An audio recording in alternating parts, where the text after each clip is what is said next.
the talk method. So you talked about how you use the TALK method and the build the case method. What is that about? So I believe that all of us have the ability to talk ourselves into greatness, to talk ourselves into the things that we feel like we're not qualified for or we're not good enough for. And many times we'll talk ourselves out of things. We'll talk ourselves out of taking a risk. We'll talk ourselves out of getting on the stage. Even for me, for Toastmasters, sometimes people will talk themselves out of entering the speech competitions because they feel like they're not good enough. But I really want to shift that philosophy of thinking that you're not good enough and talking yourself out of it, and instead realizing that you are enough just as you are and talking yourself into it. And so that framework is just about, number one, telling yourself the truth that you can do it. You have what it takes, even if you've never done it before. And then really affirming that through how you speak to yourself, the words that you pour into yourself, the same way I pour words into others in a positive way that ignites something inside of them. I have to be able to do that for myself. I have to be able to, I usually have a clapper, and I'm sure I have one somewhere around my desk here, a clapper. And I always am clapping for myself and cheering for myself because sometimes I might be the only voice in that space that's there to cheer for me. So I have to be my own biggest cheerleader and affirm that, yes, you can do this. Of course, it's supposed to be scary because Mhm. you've never done it before. Of course, it's going to be unfamiliar and uncomfortable, but that's the only way you stretch. That's the only way you grow and expand is when you're doing something new and uncomfortable. If I do the same thing that I've always done and I know how to do, you know how people say that expression, oh, I could do this. I do this so well. I could do it with my eyes closed. Or I could do it Yeah. with my hand behind my back. Okay, all that means is you're comfortable and you're not growing anymore. Now it's time for you to Mhm. pursue something that stretches you and makes you feel a little uneasy and uncomfortable. So we have to reaffirm that, yes, I can do uncomfortable things that are unfamiliar, that scare me, but I can still come out as a winner on the other side of that. And then we have to make sure that we are leveraging the evidence that we have.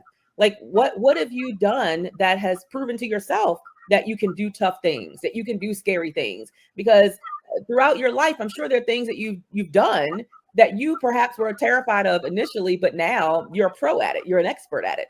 So the same way you do feel that way about that, it's the same with getting on stage. You have the ability to leverage the evidence of the things you've done, the hard things, the scary things, the unfamiliar things that you've done in other parts of your life, and apply that same mentality to speaking on stage. And then, of course, I mean, really knowing your worth and getting to a space where you consistently acknowledge I am enough, and that you really peel back the layers of why you don't feel like you're enough. Where did that language come from? Where did the belief come from? And how do you disrupt the belief so that you can plug into a new belief system? And then when I talk about the build the case methodology, so again, I mentioned for almost about 14 years, I worked for law firms. I worked for attorneys. And I've never, ever seen an attorney get ready for court and not have any evidence to go to court to win the case. They always come with evidence so that they position themselves to win the case. So you have to build the case. You have to position yourself with all the expertise that you have, with the resources that you have, with the evidence that you have to be able to win the case that, you know what, I belong on stage. My voice matters. It's up to me to make it count. And I don't have until tomorrow. I've got to start doing it today because tomorrow isn't promised for any of us. So I always encourage people, instead of creating a to-do list, create a today list. Like, what are you going to do today, right now, in this moment, just in case you don't get to do it tomorrow? Because again, none of us are promised tomorrow. So that's what I mean when I talk about talking yourself into greatness and really building a case for why you belong on stage, why your voice matters, why you should be sharing it, not only on stage, but also in books, because this is a part of sharing your voice, is putting Mhm. what you know, your knowledge, into books. Yeah. So verbally, in writing, however, whatever platform you possibly can, your job is to share what you know, your lived experiences, your stories, the wins and the wounds, the triumphs and the failures with someone else, because your story is about you, but it's not for you.